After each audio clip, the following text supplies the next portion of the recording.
Hello and welcome to Baggies View. I'm Paul Bradley and I'm joined by Chris Lipkowski. But before I speak to Chris, let me just remind you all of our fan survey online at the moment, where you can tell us who the best player has been of 2010 and also who you'd like to see West Brom signing in January.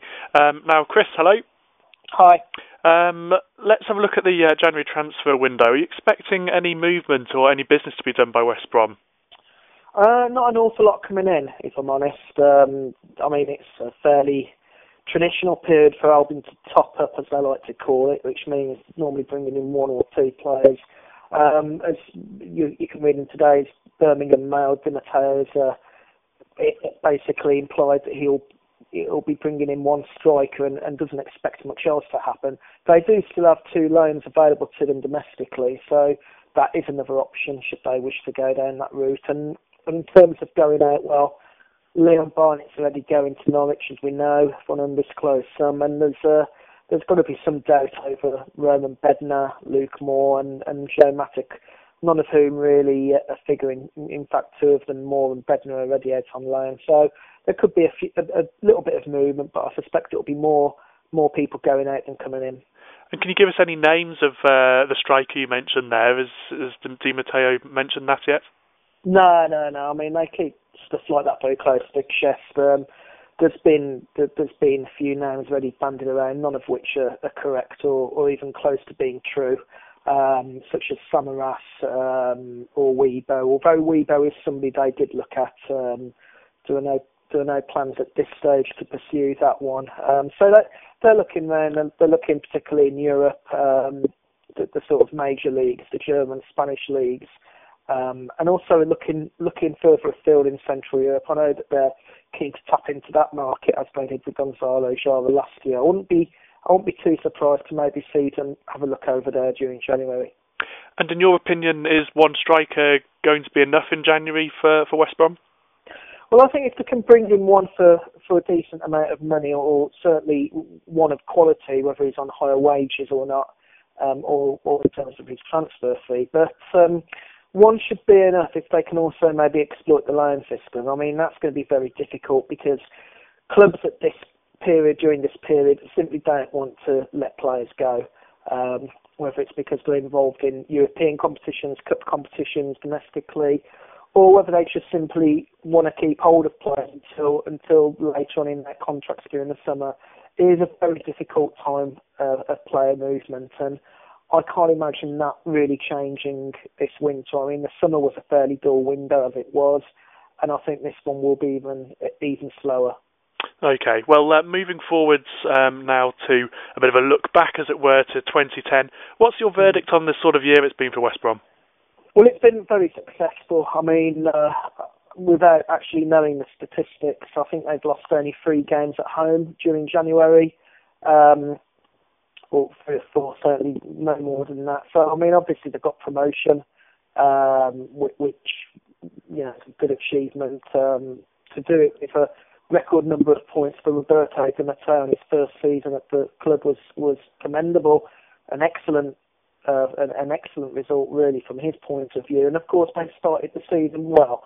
They're the highest-placed Midlands club at the moment, which I can't imagine any Albion fan would have envisaged back in June when the fixtures came out, or indeed, you know, after that first game at Chelsea. So they've had a very good 2010. I think the highlights, funnily enough, the Albion manager was asked about the highlights, and he seemed to suggest that the Doncaster away game was probably the best game because it clinched promotion. But I would go along with the Arsenal game. I thought they were outstanding there. The manner of their performance and the way they got those 3 points that day, I thought was excellent.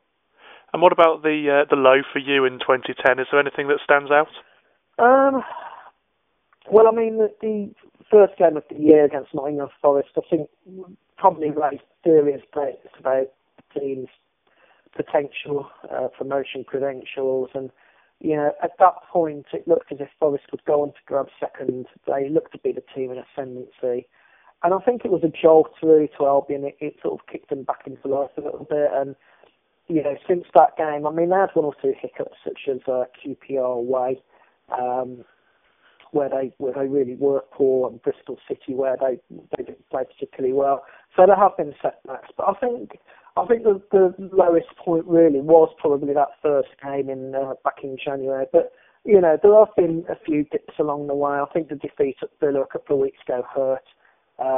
It was a game certainly Albion fans probably expected to get something from. I think the players are very confident going into it, and they just didn't, following the bright 25 minutes, they just didn't perform against what has, pretty much been an out of form and out of sorts Villa team. And I think certainly in this part of the season, or this part of 2010, I would say that was probably the biggest disappointment so far.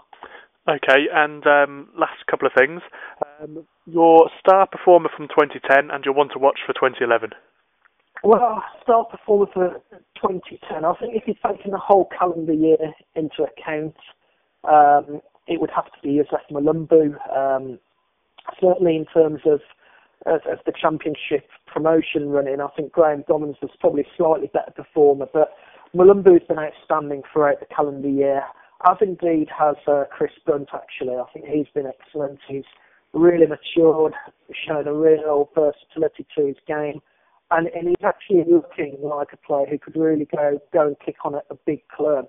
And I mean that with all due respect to Albion, but he's certainly one who could prosper in the coming years.